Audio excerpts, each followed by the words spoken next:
What's going on, people? So this is a little sort of quick video about Underachievers. I was listening to them today, and I was just thinking to myself, damn, what happened to these guys?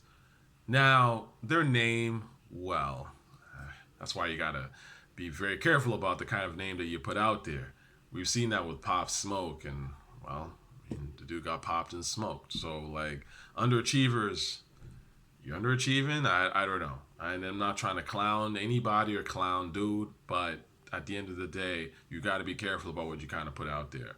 It is unfortunate that UA didn't go much further than they did because I thought they were really talented, actually.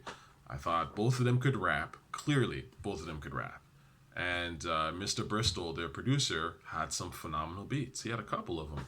So I thought it was they weren't all the way there, but they had potential to be much bigger if they sort of applied their sound correctly and made better music as they went along.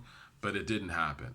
I think to a certain degree when they came out, they sort of were trying to do that Beast Coast thing, and they were almost sounding a little too close to what ASAP Rocky was doing at that time. Maybe that's why people didn't pay attention. I don't know.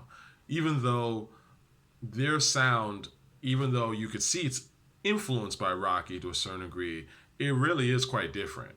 They were much sort of more faster with the rapping style than Rocky, and they were more sort of into the third eye. They kept talking about the third eye and stuff, and Rocky's not into that at all, right? So there were differences enough, I thought, but UA ended up moving in a different music direction to me personally because I started listening to some of the other stuff they were doing, and I was just like, what is this shit?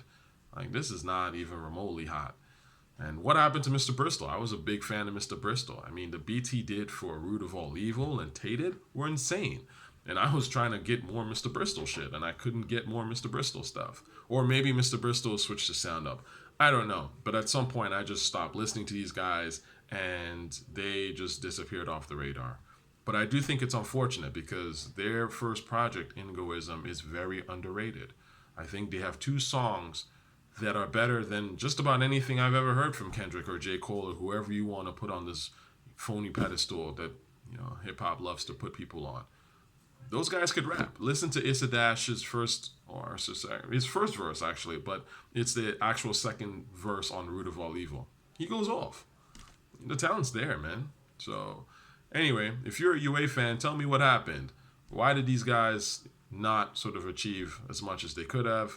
Are they underrated? Do you have songs that you think are much better than the ones I mentioned that deserve some praise? Are they coming out with new stuff? I don't know.